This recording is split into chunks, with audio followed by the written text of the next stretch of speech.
Let's get some people on here, guys. Y'all got to share this thing. Get a few people out there. That way, I'll go ahead and give y'all a race recap.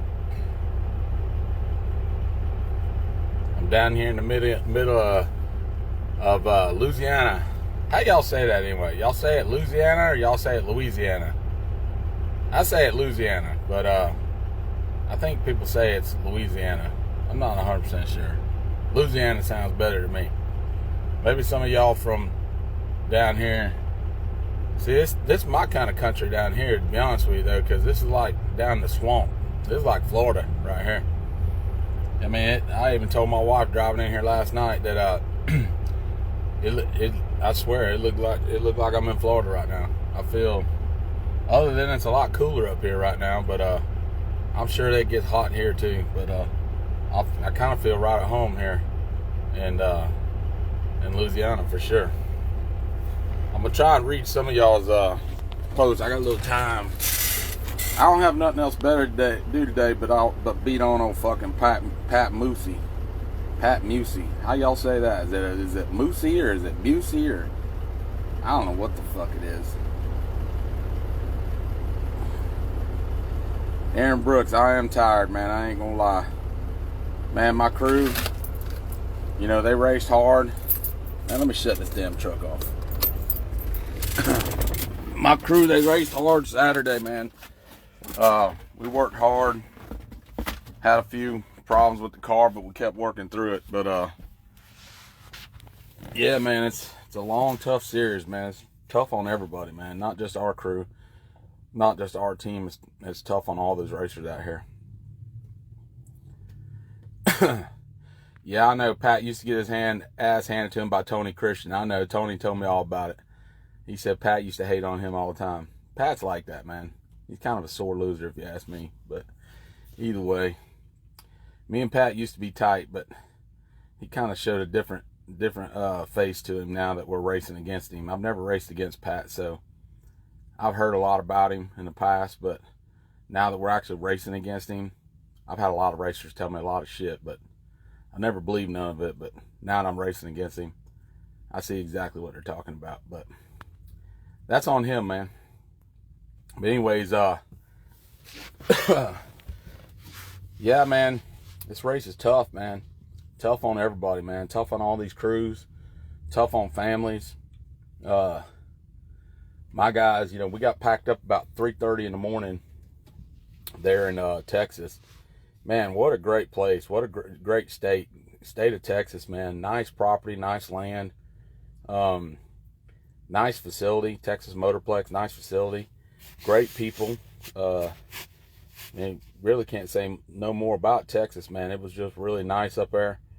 I enjoyed the countryside of it. I enjoyed for me, man, I'm really funny, man. When I'm going to these places, man, I'm not much of a vacationer, I guess you'd say, but I enjoy seeing land. I enjoy seeing country. I'm really not well with cities. All the big limelight, they can have all that shit, man. Man, I'm all about the cornfields, the cow pastures, the cows. I'm all about the country boy, living off the land, the way of the land, how people, live their life. Even when I was up there in Pennsylvania, and I saw the Amish people, man, that was cool as shit to me, man. Like, I could see me living that life. I really could, man. It's kind of how I was raised, man. I was raised out in the ranch. I was raised out in the land, raised on cattle, horses, raising livestock. I mean, that's just what my family did. But I don't know how the hell I ever got into racing cars, to be honest with you. I don't know. I grew up team roping, calf roping, steer roping, bulldogging. My sister, she barrel raced. I mean, that's just what our family always did. And I got old enough to where I just didn't want to do it no more. And I don't know how I got fucked up with cars, but anyways, so when I go to these places, man, I really enjoy, now the roads here, the roads are a little less desirable. I'm gonna be honest with you.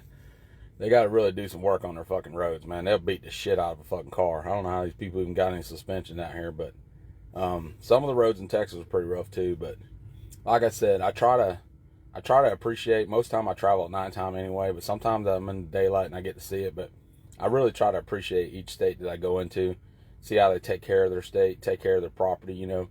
That's important to me, man. So when I've been somewhere, I can remember, you know, a lot of those states that are trashy looking, I don't remember them, man, because really I don't put a whole lot of thought in it. But anyways, yeah, man, the race is tough. I think I got sidetracked there. My guys, my wife and everybody, you know, they all got done at 3:30. Justin and the boys went to Waffle House, ate some breakfast. I think Mama got her like a little 2-hour power nap. I had a little 2-hour power nap along with her, and Justin popped back in there at 6 o'clock in the morning to pick her up, and then they had to get on a plane and go home. So I know they were beat. After they left, I fell back asleep. I got about an hour and a half sleep. I got up at 7:30, took a shower, and then I bolted on out of there, out of Texas, man. I seen all the 405 NOLA and all them, man. It was still packed, man. They were all up in there sleeping, man. I put that bitch in the wind, got up out of there. I went ahead and come on down here in Louisiana, so I don't know what I'm doing down here. I'm not gonna fly back home. My youngest son, Tyler, man, I can't say enough about him. I know I give him shit. I know I ride him hard, but that's just a dad's job, man. I do that to both my sons, you know. I want to make sure that at any given time that ever I leave this earth, that they can both take care of themselves. So, yeah, I don't give out too many handouts, and I don't pat them on the ass that often. You know, you can't. A man can never measure his success by his wallet. I can promise you that.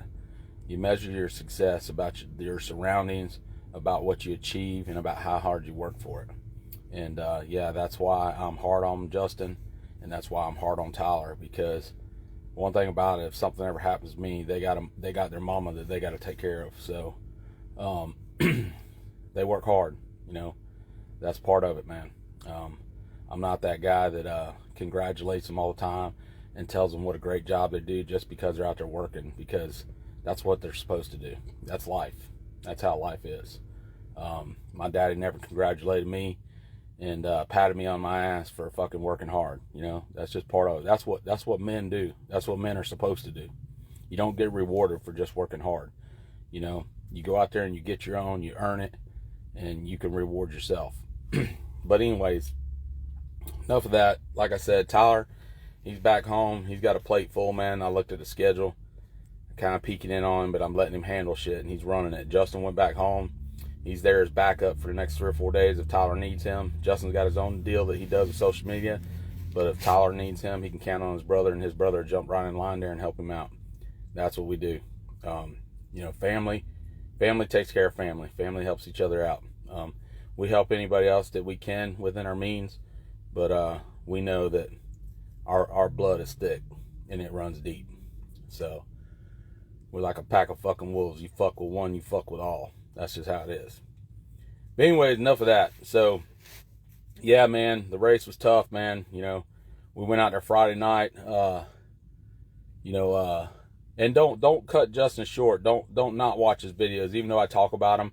But make sure y'all go subscribe to his channel, watch his videos, because Justin really puts in the work. I just called home. He's been up early this morning doing editing videos. And it takes him a long time, and man, he spends hours doing that, and I get it, man. So, you know, make sure y'all watch his videos to be much more in detail.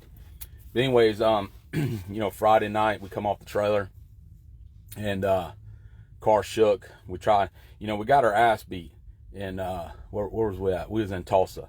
So we got our ass beat by Ryan Martin. You know, he fucking fucked us up. And I went back and looked at the data, and I watched the video. Justin, good thing he's got a video. I watched the video. It looks like we kind of stayed pace with each other once we get out there about 300 or 400 foot. I don't think one car is faster than the other. I think they're pretty close, depending on which tune-up, you know, like with Ryan and them, which tune-up Petty puts in it, which tune-up I put in mine, you know. I mean, I believe both of us are going to race each other hard. I don't think Ryan and Petty are going to hold back on us, and I know we ain't never going to hold back on them. So, you know, we raced them hard, trust me. We didn't hold back. But, you know, they fucked us up. Simple as that. We got our ass drugged. So I went back and looked at the video, and where Ryan really beat us was up to about 200 foot. You know, we kind of pissed the tire off a little bit early on. Probably might have been a little too aggressive.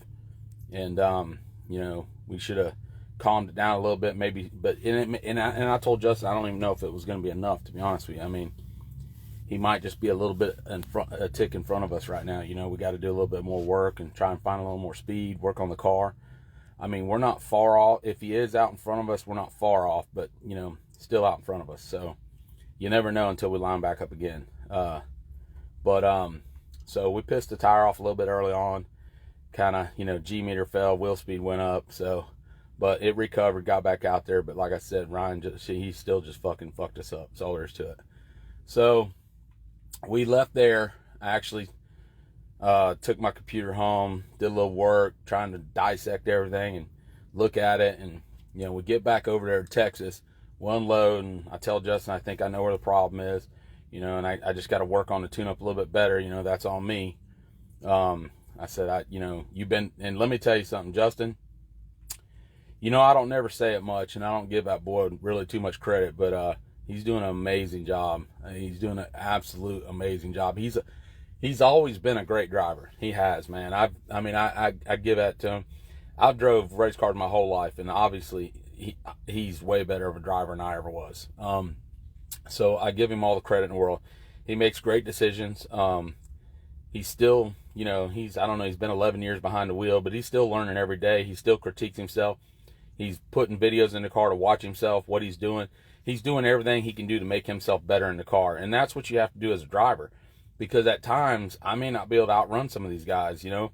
I'll do the best I can on a laptop, but it may not be enough. You know, the driver may have to do his job to give us that little bit of an edge. So that's where I say with Justin, he's doing a phenomenal job driving that car. I mean, I'm not going to lie.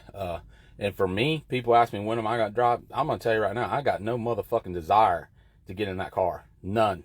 You will never catch me behind the wheel of that car. I do not want to go as fast as those guys are going. All those guys on the NPK out there hanging that shit out, shit slipping and sliding over there by the fucking wall, crossing the center line.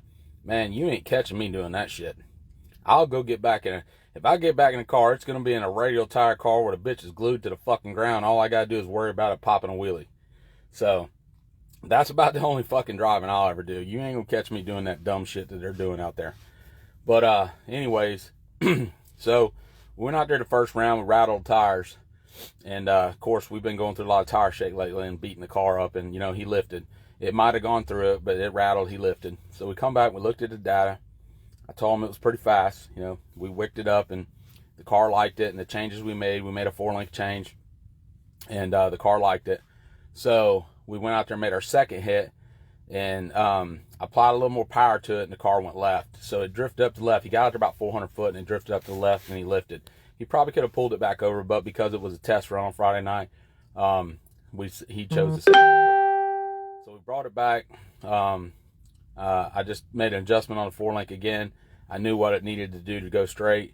So we came out Saturday morning, and we made a rip. And I can't remember who he drew first. I don't even know who he got first Saturday. I know we got put over in the right lane. And that lane was a little less desirable than the left lane. I thought the left lane was a better lane. In fact, I think Justin was the only one that got down the right lane on that first round. I don't think nobody else got down that lane. In fact, I think Ryan lost. He got loose in the right lane and lost to Robin Roberts. So the right lane was a little sketchy, but we went right on down it. So second round, I think he pulled Lizzie, and him and Lizzie ran, and, you know, we were in the right lane again. So we decided to stay with the same tune-up. We just figured, you know what? If they're going to beat us, we're going to make them beat us. We're not going to beat ourselves. So we went ahead and ripped it. Went right on down the right lane, and he won. And then the third pass, we ran Daddy Dave. And, you know, I went back and looked at the tune-up, tweaked it a little bit, because I knew, you know, I know Dave didn't have a lot of time on his car, but I knew that he was going to be fast. And, of course, I don't stay there and watch any of them cars run, so I don't know how well they're running. After Justin makes his pass, I just go back to the trailer, me and the crew do. So we don't sit there and hang around and watch anybody else race, because at the end of the day, we're just racing the track. It doesn't really matter who we draw. But I knew drawing Daddy Dave, he'd be a little faster. I'd already worked on the tune-up prior to Justin making the chip draw. Tried to fix it up a little bit. It really wasn't going to be too much faster, but I just found a couple areas I could find some speed in. So, but I had another tune-up above that one. I always do. I always have a hammer tune-up, and we can load, Justin can load in the car at any time that he wants to. So that's at his ability when he's in the car, with the fuel tech on the EFI, Justin can load a different tune-up in the car. So it's always at his hands. If we decide the track's good and we want to load a different tune-up in it, we can. So we ran Daddy Dave, and as expected, he was going to be fast. It was pretty much a door-to-door race. I mean, he ran us hard, and, we know he's Team 405. We know Ryan's over there. They got plenty of data. They got Petty. We knew they were going to be fast. So we ran them, and it was a door-to-door race. I mean, I don't think there was much of a separation in that race at all. So we got that round. We got by those guys. We got that round. So after that, we're coming up in the fourth round, and we were facing the Bird Brothers, and I did see them go out in front of us, and I told Justin that the Bird Brothers were fast. I seen them make some licks, and they were fast. I actually felt like they might have been faster than Kai and Lizzie, to be honest with you. I mean, they made some good licks. They were fighting some problems early on to the day, and I'm not Team NOLA, but I went down to Jerry. I think Daryl had come over and seen me at one point. We were talking about what they had going on. Then I went to their pit, so I was kind of trying to help them guys out. They got a good program. They're great racers. They're stand-up fucking guys. Yes, I would help those guys out. Would I tell them everything that I know and I've learned in the past? No, because I have to race them. But if they just have something that's out there, I'll definitely try to get them pointed in the right direction. Same thing I did with Eric Bain this weekend. They were having problems with the 4-link. Car just getting crazy out there on them. Marty Merlett's over there and helping them.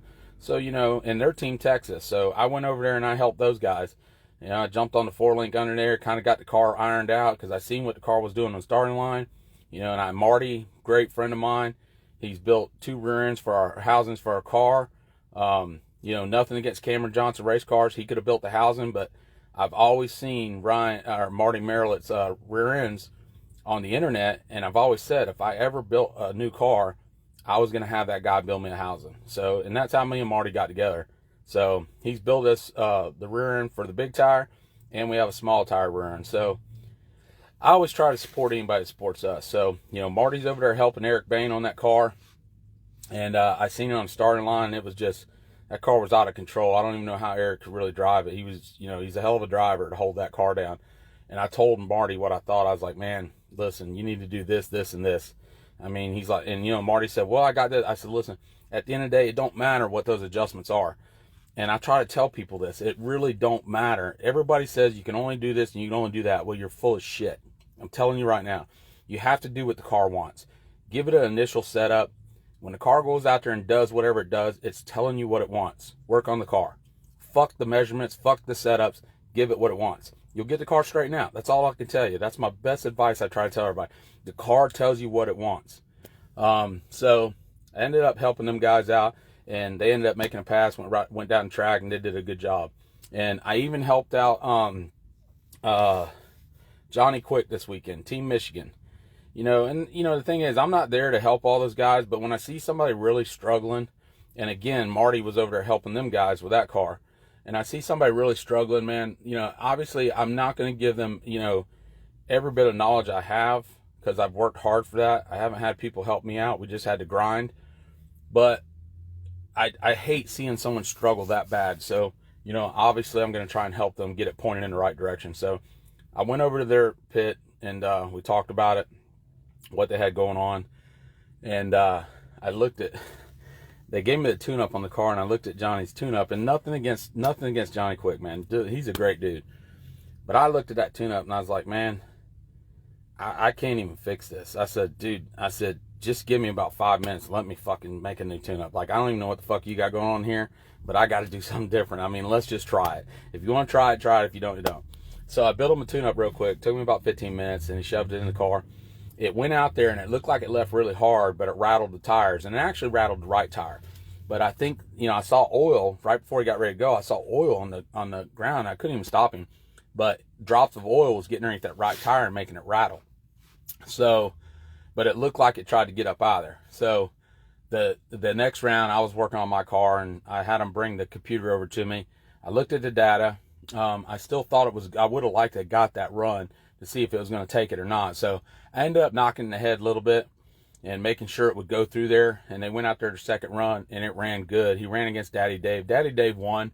Of course, Daddy Dave got a lot more passes, better tune-up, but he won. But once it got out, checked out, Johnny Quick, he made a good run. So then I come back. I had him bring me the computer again. I said, well, listen, what was your run Friday night? He said, it was a good run. I said, well, let me have that. Let's pull that run up. Let me overlay it.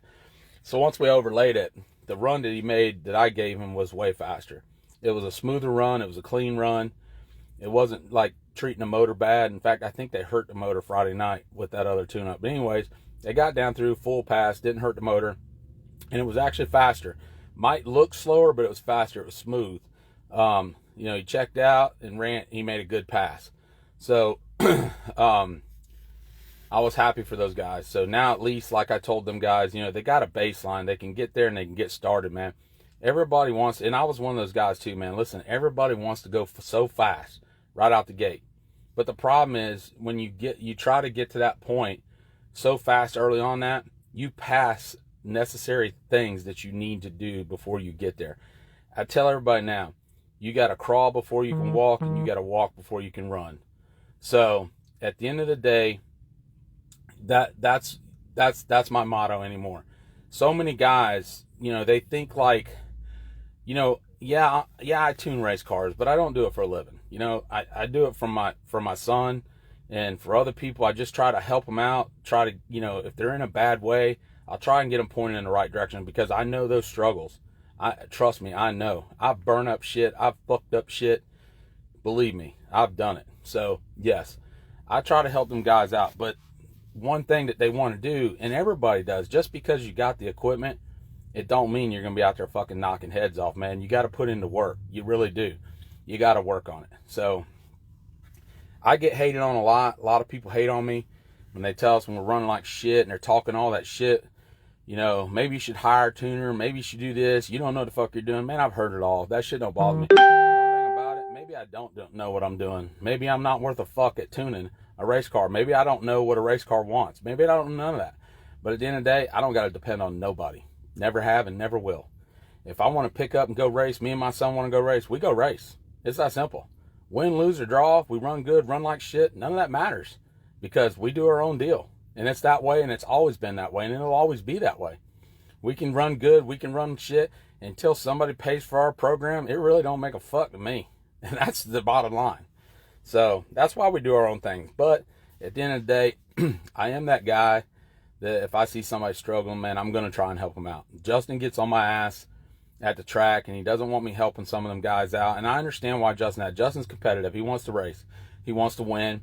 And the last thing I want to do is be racing against my own tune-up. So, like I said, I'm always going to help somebody that's just in a bad way. Obviously, if the car's real bad, I don't want nobody to go out there and wreck their car. If there's something I can step up and say, hey, man, you should try this, you should try that. I don't want to see anybody wreck their car and fucking all their hard-earned work and the money that they pay for.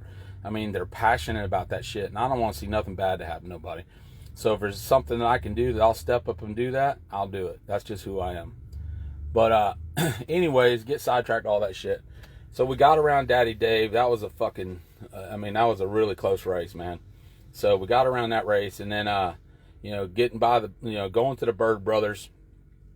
We talked about it. Talked about what they had going on with their nitrous, and this was before we raced them. But either way, they were struggling early on. So, like I said, those guys are fucking awesome guys, man. I'd help those guys out.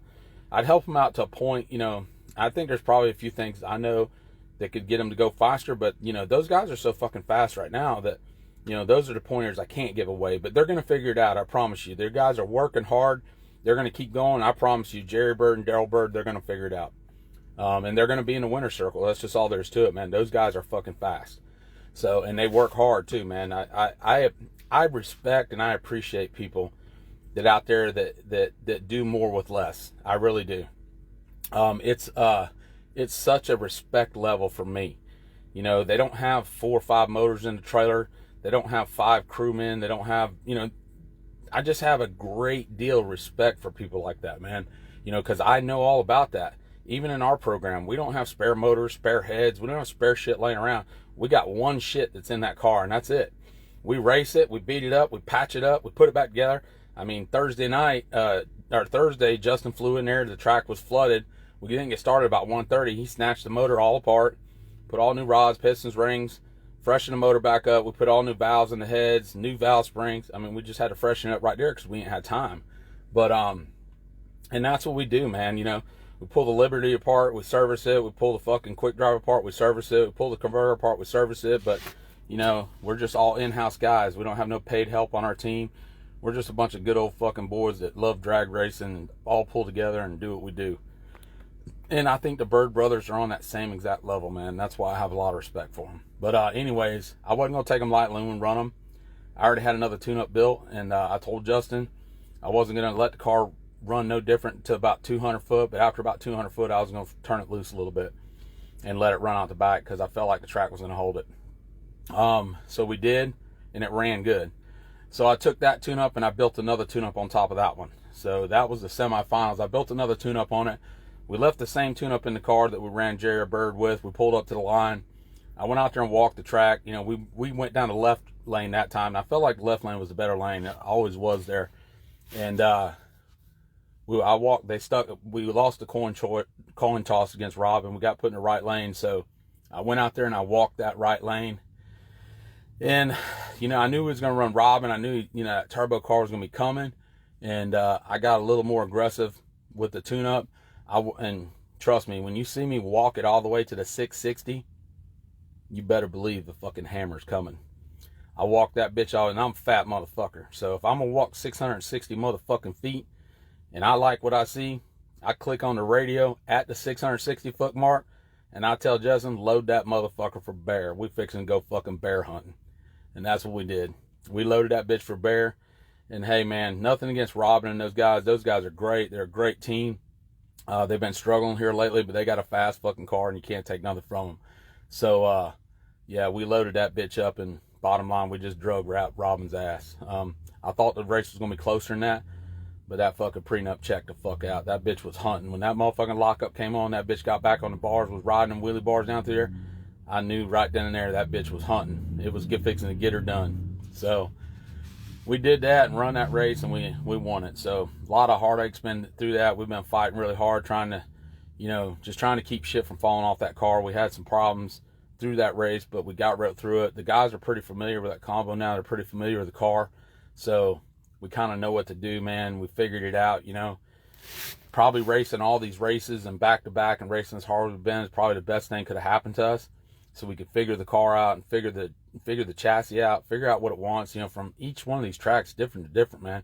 If you think you're going to go to these tracks and not make 4-link adjustments, not make fucking weight percentage adjustments, and not make tune-up adjustments, you're fucking dead wrong. You're not going to run fast on these tracks. You know, guys are up on a real high level that understand what I'm saying. Those guys will run good on these tracks because they know what they got to do. Some guys that got these hired tuners might struggle. If the tuner's not there and they're tuning on Team Viewer, they might get in some trouble because that actual tuner can't walk that track. So they might struggle with those problems. That's another reason why we do our own thing. Not saying there's a million tuners out there that are way better than me. I can promise you that. But at the end of the day, I ain't got the money to pay that motherfucker. And if he ain't out there walking that surface and seeing what I'm seeing, we probably ain't going to agree on shit. So we just do our own thing, win, lose, or draw. It's what we do.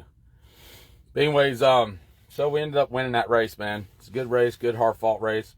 Like I said, everybody got on the plane, got back home. Justin's back home working today. Mama's working. I just got off the phone with her, trying to find out when she could come back out here, because I'm out here in the middle of the fucking sticks, ain't got a fucking thing to do. You know, I might get her out here and chase her around the race trailer a little bit. Maybe if I can, you know, pin her up, corner up in the corner or something where she can't get away from me, you know.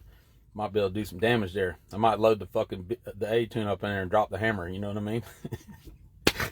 God damn, she'll be mad when she sees this. But she's got work to do, man. She told me she can't come. She's covered up in work right now, so I don't know when she's coming back out here. Tyler's got the fort held down for me. It's not worth for me to get on a plane, fly home, then fucking fly back here in 2 days. Last week, I got out of Tulsa Monday. I took the guys to the airport, same thing, race late, took the guys to the airport, no fucking sleep. But anyways, me and Melissa got out there at 1:30 Monday.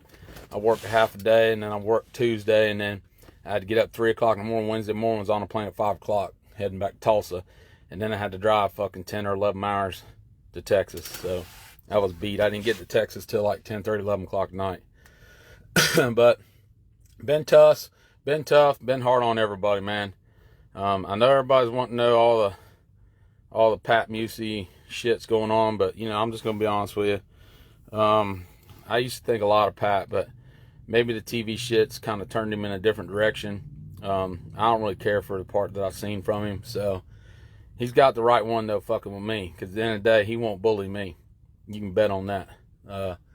So he kind of fucking, I feel like you reap what you sow. He's getting what he deserves, and he's not done with me yet, because I'm gonna put the pressure on him. He's gonna have to go ahead and line them boys up to shop and get ready to start dropping bullets in that motherfucker, because I promise you, I'm gonna fucking swing for the fence every fucking time I run him. I'm gonna do everything I can to put his ass on the motherfucking trailer. You best believe that. So that's all I got, man. I left the track there, came up here to McDonald's, got me something to eat, and I'm gonna probably take this old rig back to the track. I got a few things I gotta do to the trailer, and just hunker down for the next couple days. I got into the track last night, and Nelson, man, they had a little I don't know what you call it, little shindig there up at their tower. Very nice track, man. I don't know how many people's been out here, but I'm telling you, this place is nice. Man, them boys done cooked up some jambalaya. I'm gonna be honest with you, man. I make some good jambalaya too, but man, it ain't as good as theirs. I'll tell you, man, they had this big cast iron pot that was cooking on there, man. I was kind of jealous that I saw that big pot, man, because I don't have a pot that big, but it just badass, man. I'm telling you, everything they had, they fed me up, gave me this big old spread. Man, I went back to the rig. I fell out. I was tired as fuck, man. I was dead asleep. Dwayne Mills called me like 10 or 11 o'clock at night. We've been talking about his car with Cali and what it's doing. I woke up. I talked to Dwayne for about 10 or 15 minutes, man. I went back to sleep. God, I was out till 6 o'clock in the morning. I started talking to my guys back home about work. I woke up, you know, I'm still on that same scale. That's what's got me fucked up too. You know, we go to these other states and we're 3 hours behind. I still get up at my same Florida time. So, you know, I wake up and we're 3 hours behind. Our guys go to work at 6 o'clock. I'm getting up fucking 3 o'clock in the morning. So I'm losing all that sleep and got me fucked up. But it's just how I'm wired, man. I guess I'm always at home. I'm getting up 5 o'clock in the morning, 6, you know, and I go to work at 6. But we got 2 more races, man. We're going to run it hard. So hopefully we have a good weekend here this weekend again. Ryan, he's still out front, man. Very good competitor. Very humble guy, man. I'll be honest with you. I see a lot of people hate on Ryan Martin, but you won't never hear me or our crew say anything bad about Ryan. I'm going to be honest with you. I've never seen that guy act sideways to nobody. And maybe there's a different side of him that I don't know about, but I've been around to him many races, man. And I got not one bad word to say about him. Him and Javi, I mean, we've had problems with our car, and they've had parts, man. They've been more than willing to help us out. In my opinion, Ryan Martin's a stand-up dude. That's a fact. Javi, can't say enough about him, man. He's a stand-up guy, too. Those are the people that I like to race with, man. I like people that'll help other racers out, even if it causes you a loss. If you have to give them a part so they can make that starting line, and if it causes you a loss, I'm all about that, man. You know, who wants to go out there and get a fake win? I'm just being honest with you, man. Who the fuck wants that? Nobody wants that. You ain't accomplished shit. When you go out there and you get a win, it's because you earn it. That's what makes you respect that win. You got to earn that win. I want to earn every fucking round, man. You know, we don't never really get no easy draws. I don't know why, but man, when we go out there and we outrun somebody, we fucking earn it, man. We work for it, and I'm good with that. I'm good with whoever we draw. None of that ever matters to me. I mean, we kind of want to draw anybody that's ahead of us in the points. We want to draw Ryan Martin first round every round. And if we can't beat him, we can't beat him. We don't deserve to be there. But if we can beat him, we can stop him from gaining points on us. That's a strategy to try and win a championship. You want to draw the fastest guy. That's all there is to it. So that's just how we race, though, man. We try to help everybody out, man. And you know, we want to be good to anybody that's good to us. As far as me and the old Pat Musey thing, we'll get past this. There's some things that he did, and there's some things that I just don't agree with, but we'll get past it, man. You know, I don't hate on nobody, but right now, I'm going to put my foot on his fucking neck, and there ain't a fucking thing he can do about it either. Simple as that. That's all I got. Peace out.